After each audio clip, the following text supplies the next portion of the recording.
Julian Strawther and Drew Timme are both candidates to be selected in the 2023 NBA draft. We break down their draft profiles and how likely they are to leave and get drafted right here on the Locked On Zags podcast. Don't go away. You are Locked On Zags, your daily podcast on the Gonzaga Bulldogs. Part of the Locked On Podcast Network. Your team every day.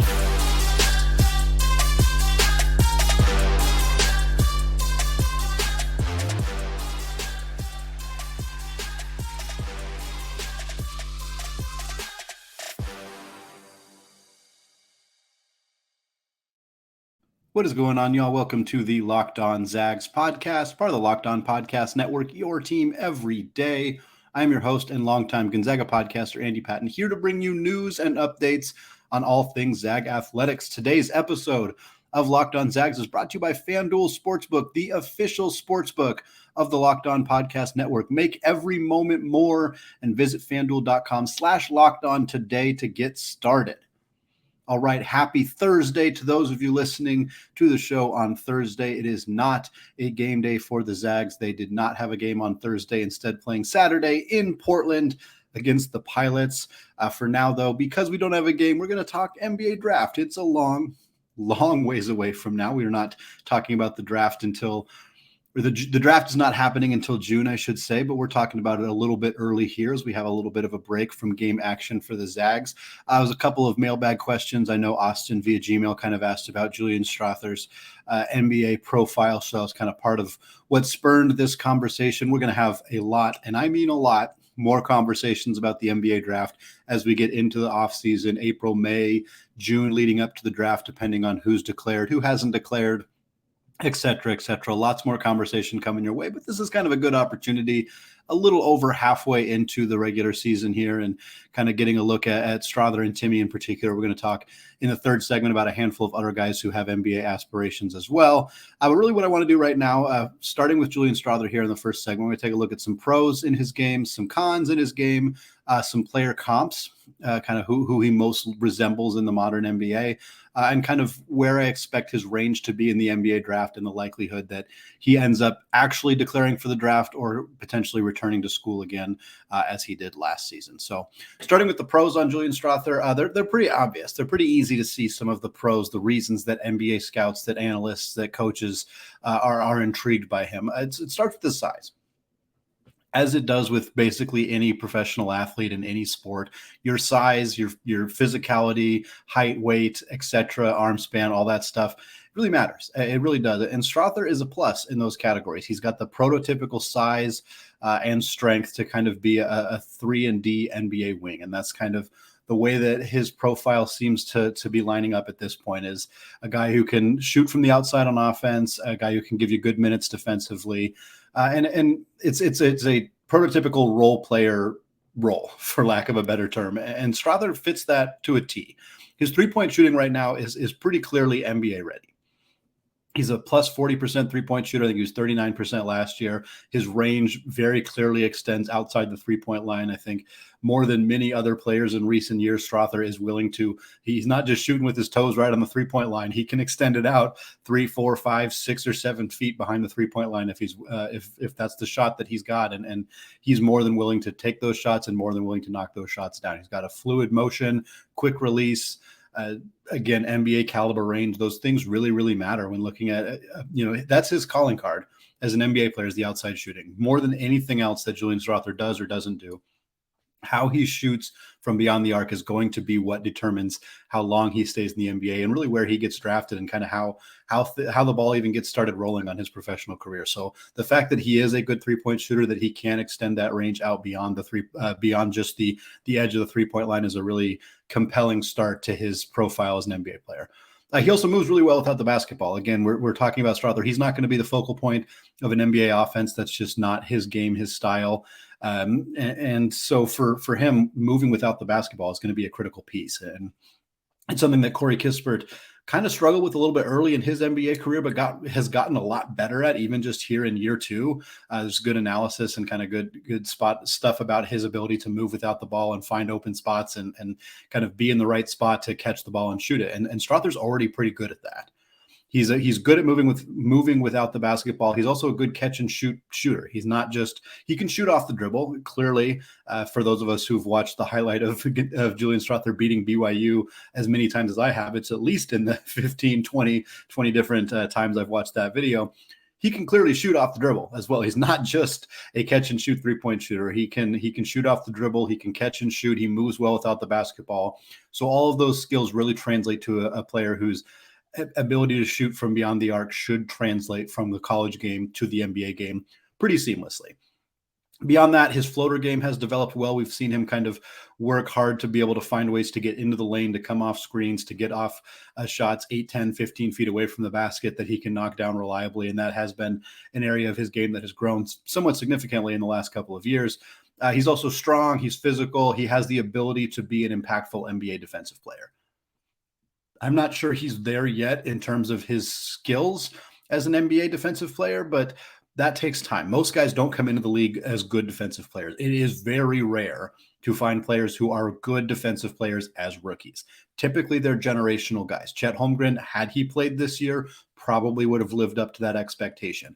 Walker Kessler, former Auburn big man, who's the starting center for Utah right now in the absence of Kelly Olynyk, he is a legitimate NBA defensive player. It is rare to be that as a rookie.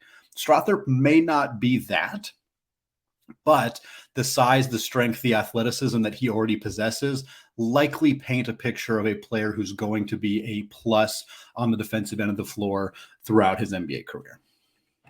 Looking ahead to the cons, it's inconsistency. I mean, that's been the biggest con for him, not just from an NBA perspective, but for Gonzaga fans. It's been frustrating that he has not been consistent as Gonzaga's go-to second scoring option outside of Drew Timme. He's just not that consistent. He had an over 14 streak leading into the NCAA or through part of the NCAA tournament last year. We've seen him go through some pretty horrendous shooting stretches this season, and that's going to curtail his NBA draft stock. You want guys who can be reliable, especially as as a role player. You don't want a guy who's going to miss 4 or 5 threes in a row, because as a role player, that's your whole game effectively. Like, you're not going to get many more opportunities than that. Beyond that, for Strawther, his ability to score around the rim has dropped.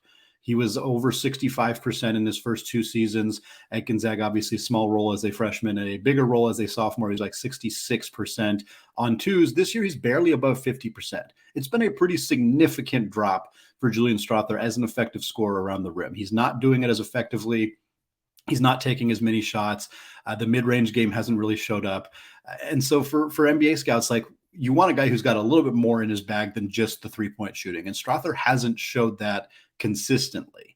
And that's going to hurt his draft stock. I think, especially when you look at the rest of the offensive profile, there's not a lot to it. He's not great at drawing contact and getting to the free throw line. He's a good free throw shooter, but he's not great at actually getting there.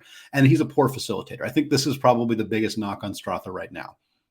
Currently, right now, as we're talking this season, Strawther's averaging 0.7 assists per game and 1.6 turnovers per game. He's not a point guard. You're not expecting to have some elite assist to turnover ratio, but that's bad.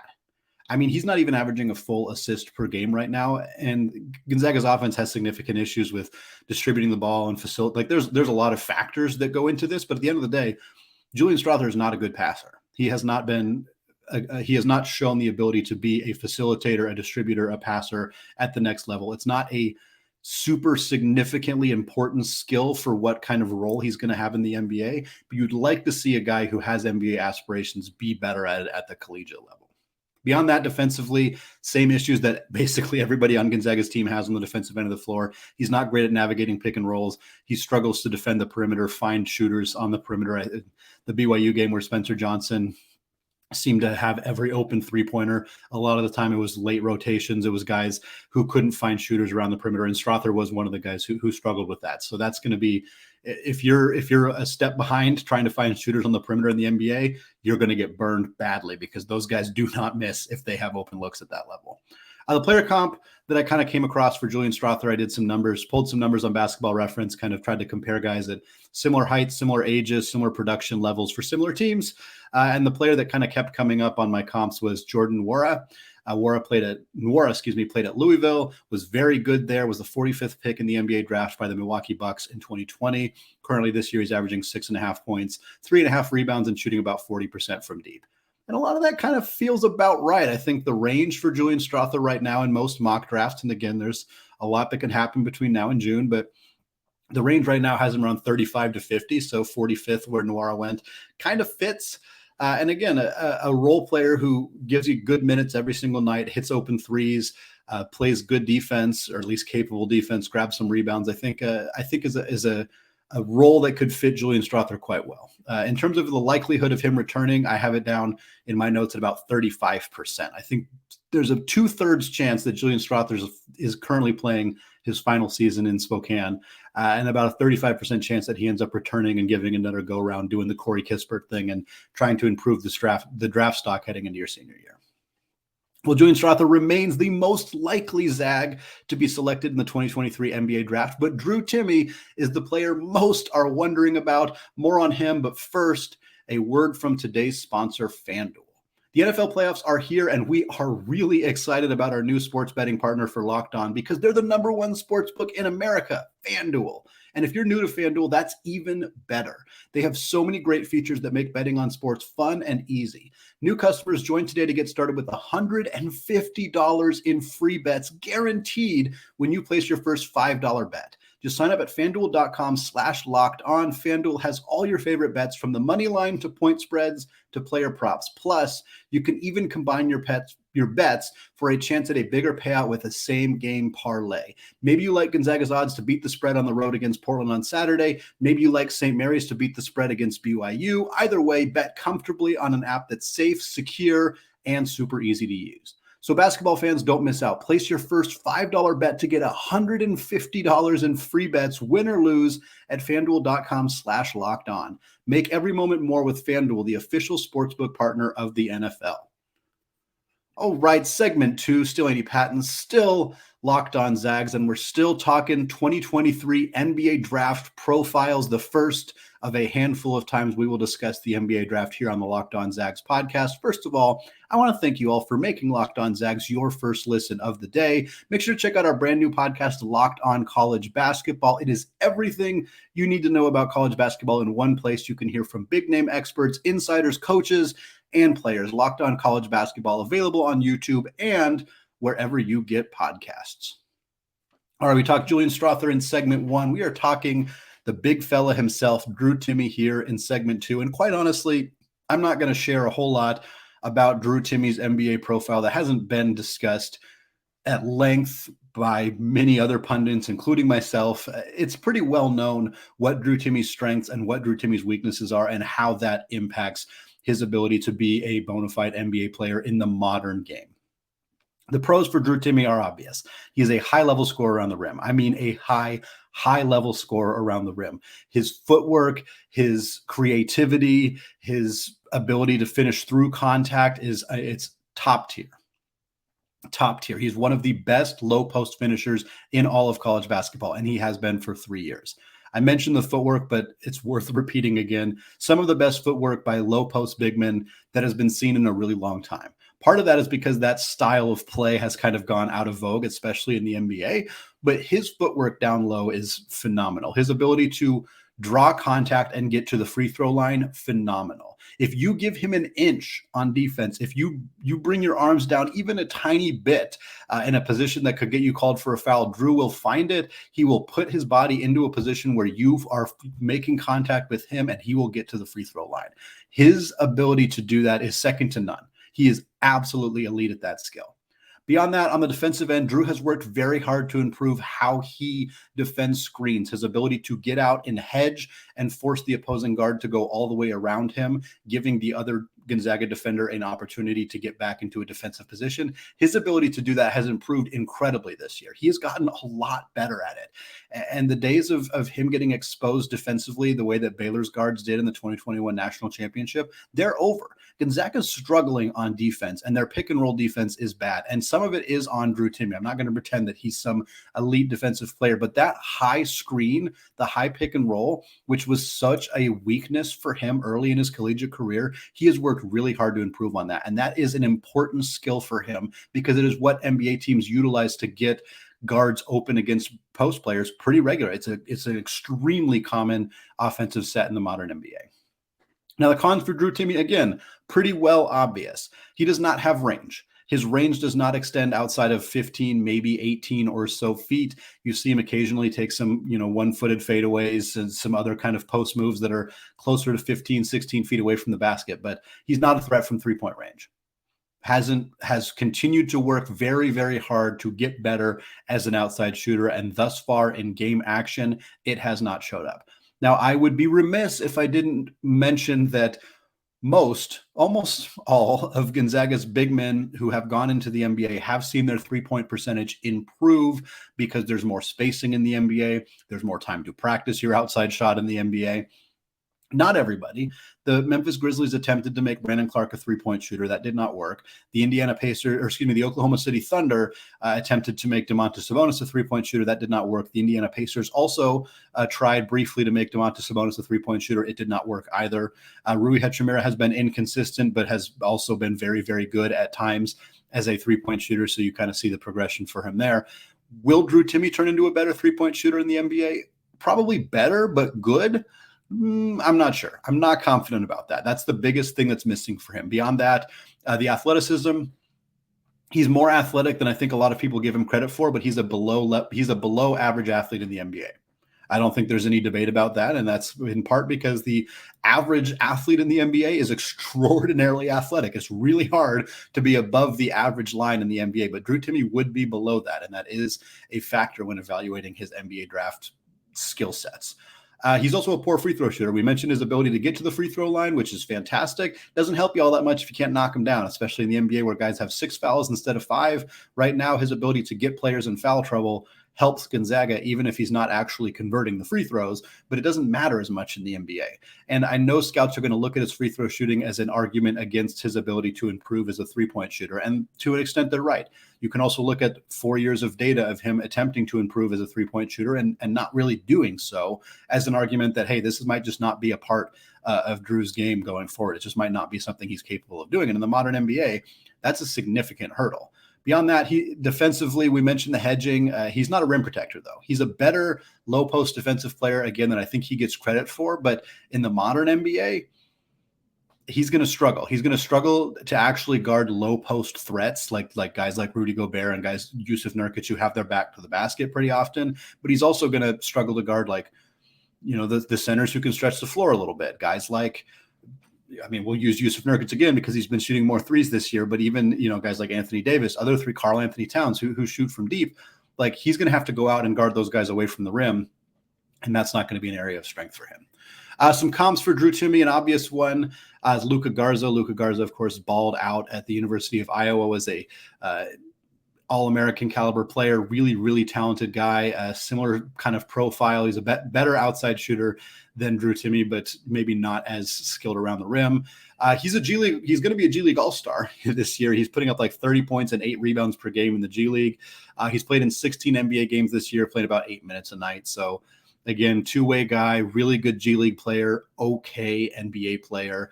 The other comparison for Drew Timme is Kofi Cockburn, who was at Illinois, went to the NBA last year, went through the NBA draft process last year, did not get drafted, played a little bit in the G League, is now playing in Japan. So that kind of paints a picture of a career for Drew Timme that doesn't necessarily land him as a consistent NBA player.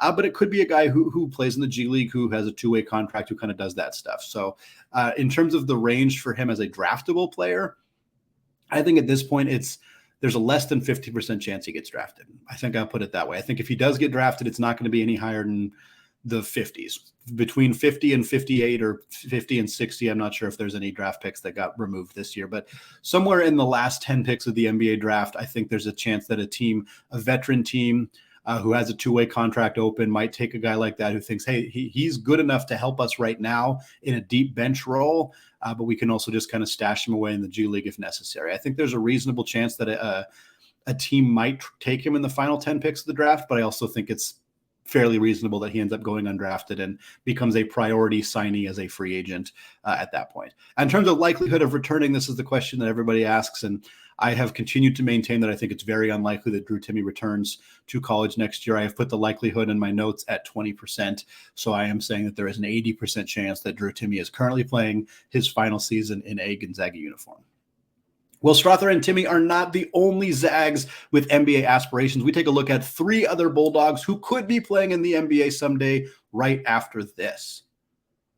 All right, segment 3, still Andy Patton, still locked on Zags. We're still here talking NBA draft profiles for a handful of Gonzaga Bulldogs as we are in the 3rd week of January. Still a long time until the NBA draft, but still fun to take an opportunity when the Zags don't have a game on the Thursday to kind of look ahead at where these guys kind of are right now in the NBA draft process. So I think Drew Timme and Julian Strawther are the only 2 guys who I feel very confident are going to pursue the NBA route after this season. I did not include Malachi Smith and Rasir Bolton in this conversation, in part because I don't think either of them are NBA players, quite honestly, and in part because they're not part of the conversation of are they coming back or are they leaving. Both those guys, I think, are they're out the door. They're leaving. They're going to play professionally somewhere next year. It's just very unlikely to be in the NBA. So I picked 3 other guys who I think do have some level of an option. They're choosing whether they're going to come back. They're choosing whether they're going to potentially go pro. I don't think any of these guys are going to be NBA players next year, but let's go through them. Let's talk about them. We'll start here with the most likely NBA player on this roster, in my opinion, that's not Julian Strawther. The most likely NBA player not named Julian Strawther on the Gonzaga Bulldogs roster, and that is guard Hunter Sallis. The pros for Hunter Sallis, again, he is an elite perimeter defensive player. The NBA, as much as people like to bag on the NBA and say, oh, it's all about scoring, it's all about shooting, it's all about that, the NBA covets high-level defensive players. They really covet guys who can lock down on the perimeter. It is a really valuable skill. Hunter Sallis is that. He is an elite perimeter defensive player. His ability to navigate screens and keep opposing guards in front of him, he's as good as I've ever seen anybody in a Gonzaga uniform. He is that good at playing defense on ball at this level. He's really, really good at it. Beyond that, the pros for him, he's a high-level athlete. He's an NBA athlete. We talked about what the average athleticism is in the NBA. He's probably above that right now. And that's really impressive. Gonzaga doesn't usually get a lot of high-level NBA caliber athletes in the program. Hunter Sallis is that. He's an elite defensive player. He's great at navigating screens. He's a high-level athlete. He's also got a very high basketball IQ. You've seen that kind of develop over time. Still makes mistakes. Young players typically do, but you can tell that he's very good at knowing when to attack with the basketball, when to pull it out, and his IQ defensively is really, really stout. The cons for Hunter Sallis right now, his offensive game is just raw. It's underdeveloped. Part of that is just him not getting a lot of opportunities to display his offensive prowess, and you could make an argument that that's maybe a poor coaching decision, or maybe it's not a poor coaching decision. It kind of depends on how Sallis has been performing in other areas, in practice and everything, but right now, we haven't seen enough of his offensive game to know what that would translate like at the next level. And as much as NBA scouts do love defense, they'd like to know that you're at least going to be a factor in some capacity offensively. And up to this point, Sallis hasn't proven that. He's not a consistent outside shooting threat.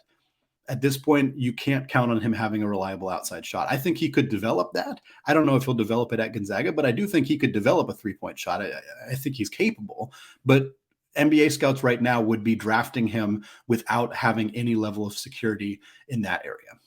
He's unproven as well as a facilitator or a playmaker. He's not really a point guard. He's a combo guard. Gonzaga does occasionally play him as a point guard in a way. He basically just comes down the court and they get into a motion offense to get the ball to Drew Timme. He's not like navigating pick and rolls, and he's not playing an Andrew Nembhard role. He's not even really playing a Nolan Hickman role. Because we haven't seen him be a distributor, a facilitator, playmaker, a guy who can go create his own shot. He hasn't shown that yet. Again, it might be there, but it hasn't been visible so far. He also has issues with fouling. That stuff kind of gets cleaned up in time, but just a few things to clean up on the defensive end of the floor.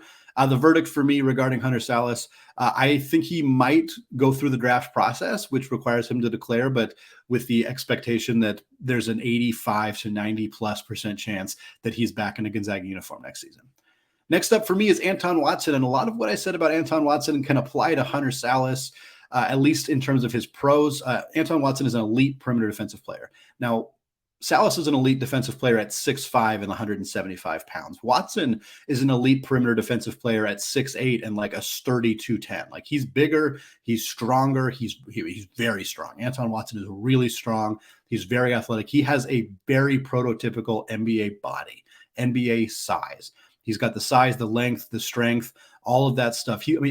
Quite simply, he looks like an NBA player. And that sounds like bad analysis, but that's what you start with. The first time you look at a guy, you have to make a determination. Does he look like he's an NBA player? And Anton Watson does. His on-ball and off-ball defense are NBA ready. He is ready to be a defensive player at the NBA level. I really believe that. If you're asking him to guard 7'2" centers, like he's going to struggle with that a little bit. But as a 4, even a small ball 5, depending on the lineup, I think he's capable of being that at the defensive level in the NBA already. He's got a high basketball IQ, and his skills as an offensive playmaker and a low post scorer have really improved.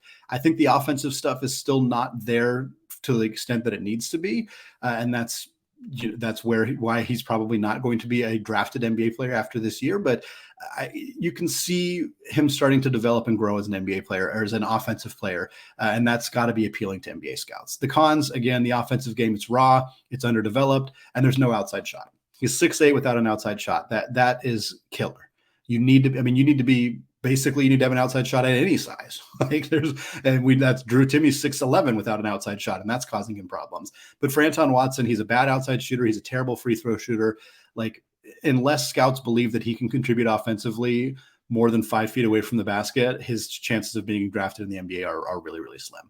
I think there's a chance that Anton Watson does return for his 5th year. I think it's less likely. I'd put it at less than 50%.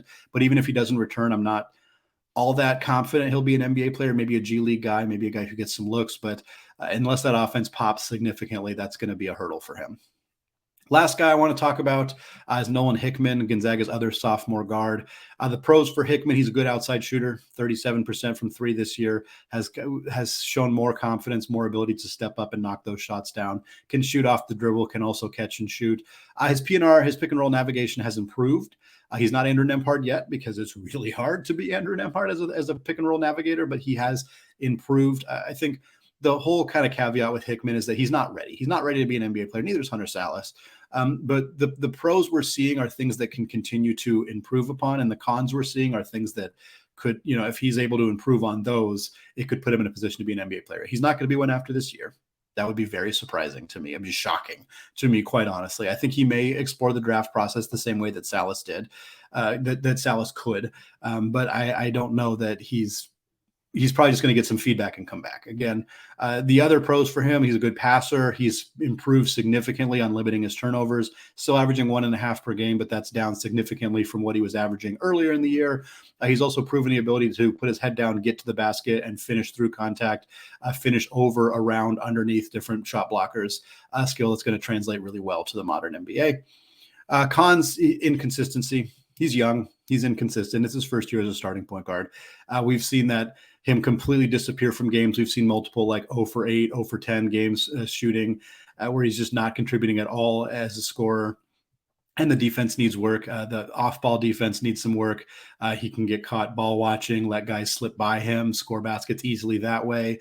He's not super physical, so bigger guards can push him around a little bit too. So some stuff to work on for Nolan Hickman. I think all three of these guys are potential NBA players. I think Sallis and Hickman maybe have a better chance of being NBA players just because of their youth. Anton Watson, he's probably about who he is right now. So that kind of hurts his opportunities a little bit there. But that's not to say there aren't other players who could potentially be NBA players on this roster as well. Ben Gregg, you never know, a big guy who hustles really aggressively and shoots well from beyond the arc. It's possible. Efton Reed is huge. He looks really, really raw right now. But when you're 7 feet tall, when you're 240 pounds, when you were billed coming out of high school as a guy who can stretch the floor, anything is possible. He's still really, really young. After that, I'm not sure I see anything else. Dominic Harris, Braden Huff, Caden Perry. We just haven't seen enough from those guys to really know. My guess is since they're not playing consistent minutes, who knows, Perry might be injured, but I'm not very confident that the Zags have any NBA players sitting on the end of their bench right now. Well, that is going to do it for me today. Thank you for indulging the NBA draft talk so far away from the draft. Of course, we got more games coming your way. We got the Zags on Saturday. We got a full rest of the WCC slate coming your way. Hopefully the Zags have used this week to make some adjustments and get themselves right heading into the rest of the conference season.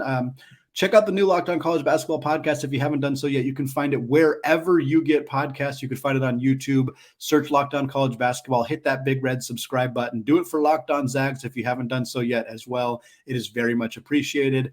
All right, I want to thank every single one of you for listening. And of course, as always, Go Zags.